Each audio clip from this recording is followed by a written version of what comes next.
Gujarat's #1 engineering university, Sankalchand Patel University, 9642706257.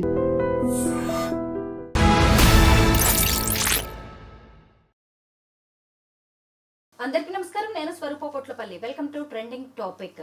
41 దేశాలతో travel ban కు America ప్రతిపాదనలను సిద్ధం చేసింది. ఒక్కసారి అమెరికా వదిలి మీ దేశాలకు వెళ్లే వాళ్ళు, ముఖ్యంగా H1B వీసాదారులు, అలాగే F1 వీసా రెన్యువల్ కోసం వెళ్లే వాళ్ళు 1కి 10 సార్లు ఆలోచించుకోండి అని అమెరికా ఇమ్మిగ్రేషన్ అడ్వైజరీ చెబుతోంది. అసలు ఎందుకు అమెరికా ఇలాంటి నిర్ణయాలు తీసుకుంటోంది?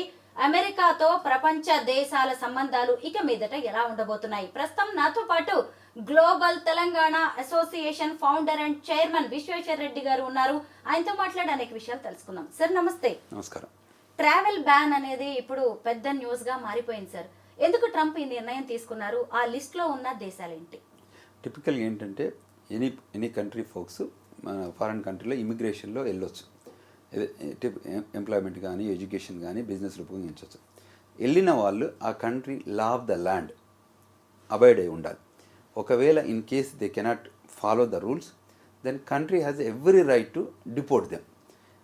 Plus if they see this continuously happening, ఒక కంట్రీ నుంచి వచ్చే జనాలు ఎవ్రీ టైం ఈ కంట్రీ ఇంట్రెస్ట్లో కాకుండా ఫారెన్ పాలసీలో కానివ్వండి, ఆ కంట్రీలో కూడా ఈ అమెరికా కంట్రీ మీద హేట్రేడ్ క్రియేషన్ అయ్యి అటువంటి ఉన్న కంట్రీస్ ఏదైనా ఉంటే, మేబీ టెర్రరిజం రిలేటెడ్ ఉన్నా కూడా, అంటే ఆ కంట్రీలో ఉన్న టెర్రరిజం ఇన్ఫ్లుయెన్షియల్ పాపులేషన్ ఏదైనా ఉంటే కూడా ఆ కంట్రీని అమెరికా ఏం చేస్తుంది? బ్యాన్ చేస్తుంది. హిస్టారికల్గా ట్రంప్ ప్రీవియస్ అడ్మినిస్ట్రేషన్లో, అంటే మొన్న డెమోక్రటిక్ పార్టీ కాకుండా ముందు రిపబ్లికన్ పార్టీ ట్రంప్ ప్రెసిడెంట్గా ఉన్నప్పుడు 7 దేశాలపైన బ్యాన్ చేశారు. చేసినప్పుడు రిపబ్లికన్ ఐడియాలజీ, రిపబ్లికన్ పార్టీలో ఉన్న వాళ్ళు ఏంటంటే కోర్టుకు వెళ్ళారు. కోర్టుకు వెళ్ళి నో ఇది 7 కంట్రీలు మీరు బ్యాన్ చేస్తారు, అది పద్ధతి కాదు, మాకు కూడా రైట్స్ ఉన్నాయి, అది అంటే law of the land justice వాళ్ళు ఏం చెప్పారంటే, president took a decision on the national security interest మీద పెట్టారు కాబట్టి we are accepting his decision making అని చెప్పేసి ఆ 7 కంట్రీస్ని బ్యాన్ చేశారు. ఇప్పుడు మళ్ళీ సెకండ్ టైం మళ్ళీ అడ్మినిస్ట్రేషన్ వచ్చింది, ట్రంప్ అడ్మినిస్ట్రేషన్. ఇప్పుడు మళ్ళీ they are very serious about sealing the boundaries, sealing the borders, because they don't want to see the illegal people to immigrant in to the country. దానికోసం వాళ్ళు seal చేస్తున్నారు land borders, especially land borders. తర్వాత air borders నుంచి వచ్చేటప్పుడు కూడా clear ఏంటంటే వాళ్ళని CBP officers screen చేసిన తర్వాతనే లోపలికి రానిస్తారు. వయలేషన్ చేస్తే డిపోర్ట్ చేస్తారు. సో అందులో భాగంగానే ముందే అసలు ఈవెన్ మీరు కంట్రీ లోపలికే ఎంటర్ కాకుండా వాళ్ళ మీద డైరెక్ట్ బ్యాన్ చేశారు. సో 11 కంట్రీస్కి ప్రాబబుల్ లిస్ట్, 11 కంట్రీస్కి ఏం చేశారంటే వాళ్ళు రెడ్ జోన్లో పెట్టారు. సో వాళ్ళని ఆ కంట్రీ సిటిజన్స్, ఆ country passport holders, they cannot come in to the country. తర్వాత సెకండ్ది ఆరెంజ్ వాళ్ళకి లిమిటెడ్ రిస్ట్రిక్షన్, అంటే వాళ్ళకి లిమిటెడ్ యాక్సెస్, రిస్ట్రిక్టెడ్ యాక్సెస్ అంటారు. అదొక 10 కంట్రీల పైన పెట్టారు. ఈ countries it may shuffle around or may move in and out of that పూల్లోకి వెళ్ళి బయటకు రావచ్చు. తర్వాత ఎల్లో కంట్రీస్ కూడా ఒక 21 కంట్రీస్ ఉన్నాయి. ఆ కంట్రీస్ కూడా వాళ్ళకి కూడా 60 డే నోటీస్తోని వాళ్ళకి ఇన్ఫర్మేషన్ ఇచ్చే రూపకంగా అదో పెట్టారు. ఇది రియాలిటీ కాలేదు, but it's probable list. When it become reality then అంటే రూల్ ప్రకారం కరెక్ట్ కంట్రీస్ని లిస్ట్ చేస్తుంది USCIS కానీ, మన డిపార్ట్మెంట్ ఆఫ్ స్టేట్ కానీ. తర్వాత CBP ఆఫీస్లో కూడా వాళ్ళు కమ్యూనికేట్ చేస్తారు. అన్ని CBP ఆఫీస్ కమ్యూనికేట్ చేసి ఈ కంట్రీ వాళ్ళు ఒకవేళ అసలు ముందు ఎయిర్లైనే వెల్కమ్ చెప్పదు, టికెటే బుకింగ్ ఉండదు వాళ్ళకి. ఎందుకంటే బ్యాన్ చేశాక బ్యాన్ ఈజ్ బ్యాన్ ఫర్ అది. So they cannot given get in to the flight. So అటువంటి సిచ్యువేషన్లో ఇంకా లోపలికి ఇన్వెస్టిగేషన్ చేయాల్సిన అవసరం ఉంటుంది. కానీ ఏదైనా ఇష్యూస్ ఉన్నప్పుడు కానీ, ఏదైనా కన్సర్న్స్ ఉన్నప్పుడు కానీ కంట్రీ బయటకు పోతే మళ్ళీ రావడానికి అయితే ఆస్కారం లేదు ఈ పర్టికులర్ బ్యాండ్ కంట్రీస్లో. అంటే ఇక మీదట ఆ దేశాల వాళ్ళు అమెరికాకి టూరిస్టులుగా కానీ, ఉద్యోగాల కోసం కానీ, ఇంకేదైనా వ్యాపారం కోసం కానీ వెళ్ళే ఛాన్స్ ఉండదా? లేదు. మరి అక్కడ ఉన్న వాళ్ళు ఇక రావడానికి లేదా? Ban is ban for the new people, న్యూగా ఎంటర్ అవుతారు కదా, వాళ్ళకి ఎంట్రీ ఉండదు ఈ పర్టికులర్ టైం వరకు. ఇప్పుడు అక్కడ వయలేషన్స్ జరుగుతున్నాయి కాబట్టి, ఇప్పుడు కన్సర్న్ ఉన్నాయి కాబట్టి ఆ పాస్పోర్ట్ హోల్డర్స్ కంట్రీ లోపలికి రావడానికి లేదు, బ్యాన్. అంటే ట్రావెల్ని అంటే దే డోంట్ ఎంటర్టైన్, ఎందుకంటే వీళ్ళు అక్కడ వెళ్ళి టెర్రరిజంని ఎంకరేజ్ చేస్తారనో, ఇప్పుడు ట్రంప్ ఉన్నప్పుడు అక్కడ వెళ్ళి ప్రమోట్ చేస్తారనో, లేకపోతే అక్కడ నుంచి కొత్తగా వచ్చేటోళ్ళు ఇక్కడ తీసుకొస్తారేమో, ఇన్లాండ్ టెర్రరిజంకి తీసుకొస్తారేమో, ఫారెన్ నుంచి తీస్తారేమో అన్న దాంతో బ్యాన్ చేస్తారు.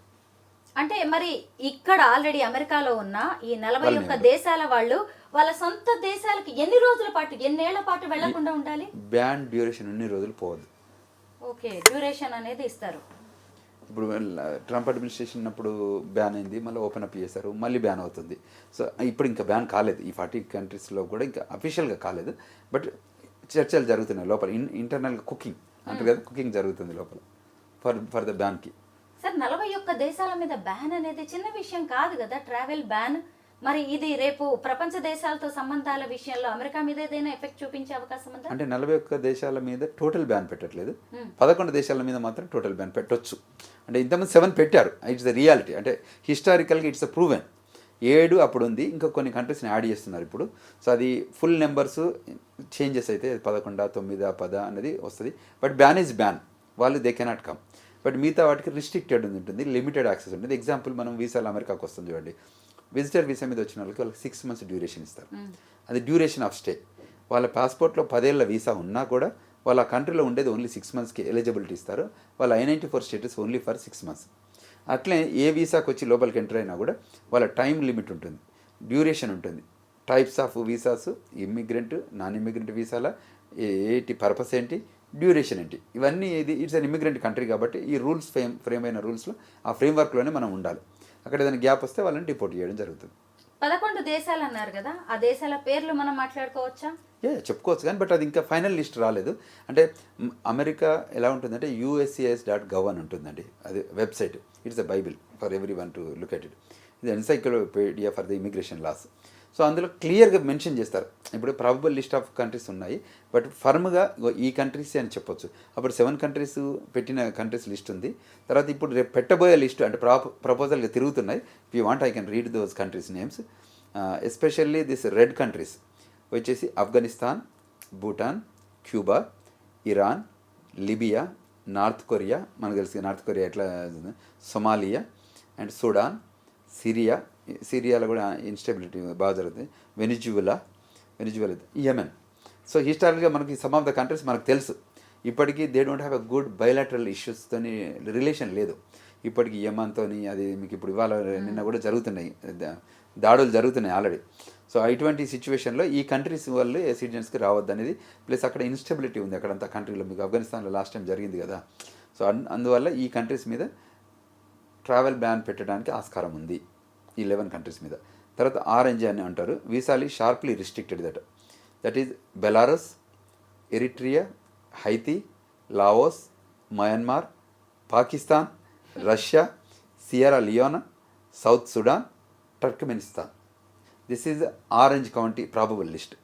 దాని తర్వాత yellow country probable list. It is probable list. 60 days to address concerns దీని మీద ఉంటుంది.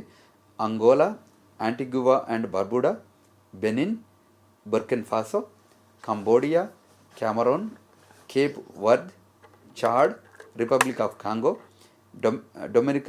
Democratic Republic of Congo, Dominica, Equatorial Guinea, Gambia, Liberia, Malawi, Mali, మారిషటానియా, Saint Kitts and Nevis, Saint Lucia, Sao Tome and Principe, Vanuatu, Zimbabwe.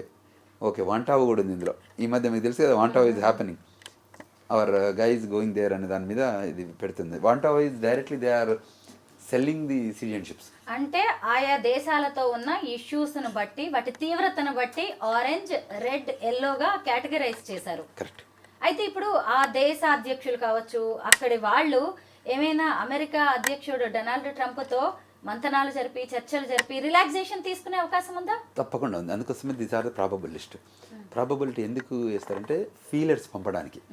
So feelers పంపితే ఏం చేస్తుంది, ఆ country external affairs ఉంటుంది కదా, ఆ ఎక్స్టర్నల్ అఫైర్స్ మినిస్ట్రీ ఫస్ట్ వాళ్ళ ambassadors ఉంటారు కదా, American ambassador in that country, American consulate ఉంటే, లేదంటే వాళ్ళు ఏం చేస్తారంటే they will have a middle man. ఇప్పుడు ఈ G8 కానివ్వండి, G5 కానివ్వండి, G20 కానివ్వండి, దట్ ఈస్ అదే వేదిక. అక్కడ చర్చలు జరుపుకొని కన్విన్స్ చేసుకొని, లేదు మా కంట్రీ మేము వయలేట్ చేయట్లేదు అని చెప్పుకోవడానికి ఒక స్పేస్ ఉండాలి కదా. They cannot just make a call to American ప్రెసిడెంట్కి ఫోన్ చేసి మాట్లాడలేరు కదా. సో మధ్యలో మధ్యవర్తిత్వం చేస్తుంటారు, అందుకోసం బయలాటరల్ అంటారు కదా. చేసి కమ్యూనికేషన్ చేసి నో మేము మీకు లాయల్గానే ఉన్నాము, మీ కంట్రీ రూల్స్ని మేము అప్లై చేస్తామని అంటే దే మే రిమూవ్ ఇట్. మళ్ళీ అవసరం అనుకుంటే అక్కడ వయలేషన్ జరుగుతుందంటే they may add it. So ఈ మధ్య లలిత్ మోడీ అని మీకు IPL ఉన్నారు కదా ఆయన, సో ఆయన బయట తప్పించుకొని వెళ్ళి ఈ కంట్రీ సిటిజన్షిప్ ఇస్తే ఇప్పుడు they sell green cards, they sell citizenship. ఇప్పుడు అమెరికా గోల్డ్ వీసా అనేది సెల్లింగ్ ఏ గ్రీన్ కార్డ్, తెలుసు కదా, టిపికల్ అది. 5 million ప్రాబబుల్గా 5 million ఇస్తే మీకు గోల్డెన్ వీసా ఇస్తాం, గోల్డెన్ గ్రీన్ కార్డ్ ఇస్తాం.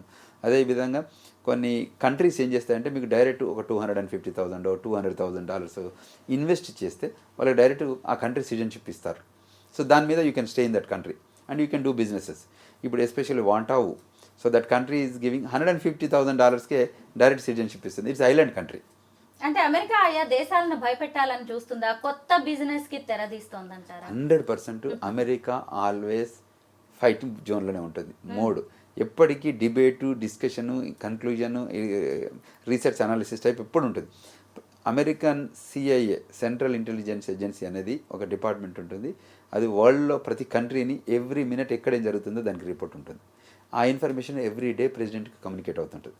CIA విల్ మేనేజ్ హోల్ వరల్డ్లో ఎక్కడ చీమ చిట్టుకున్నా వీళ్ళకి తెలుస్తుంది. CIAకి ఇమీడియట్గా వాళ్ళు ప్రెసిడెంట్కి రిపోర్ట్ చేస్తారు. సో అంత మెకానిజం సెటప్ చేసి పెట్టుంటుంది. That is the power of CIA. అంటే ప్రపంచ దేశాలతో అమెరికా మైండ్ గేమ్ ఆడుతూ ఉంటుంది. మీరు ఏ లాంగ్వేజ్ మాట్లాడినా ఆడేది గేమే. అర్థమవుతూనే ఉంది సార్. నిజంగా ఇలాంటి ఫీలర్స్ ఇచ్చి ఏం సాధించాలనుకుంటుంది ఆ దేశాలతో అనేది మనం ఇలా మాట్లాడుతుంటేనే అర్థమైపోతుంది కదా. అమెరికా మైండ్ గేమ్ ఏంటి, ఫ్యూచర్ ప్లాన్ ఏంటి, అమెరికా ఫస్ట్ అనే నినాదంతో ఏం చేయాలనుకుంటోంది. అయితే మన దేశం కూడా ఇతర దేశాలతో ముప్పు ఉంది అన్నప్పుడు మనం ఇలాంటి బ్యాన్స్ విధిస్తూనే ఉంటాం. అమెరికా ఇప్పుడు చేస్తున్నది అదే. కాకపోతే ట్రంప్ ఏ నిర్ణయం తీసుకుంటున్నా అది ఎప్పుడు న్యూస్ అవుతూ ఉంటుంది. కాబట్టి మనలాంటి వాళ్ళం ఇలా మాట్లాడుకోవాల్సి వస్తుంది. దాని వెనక ఏముందో తెలుసుకోవాలనే ఒక ఉత్సాహం అయితే కామన్ మ్యాన్లో కూడా కనిపిస్తోంది sir. Thank you so much sir. Thank you. నమస్కారం.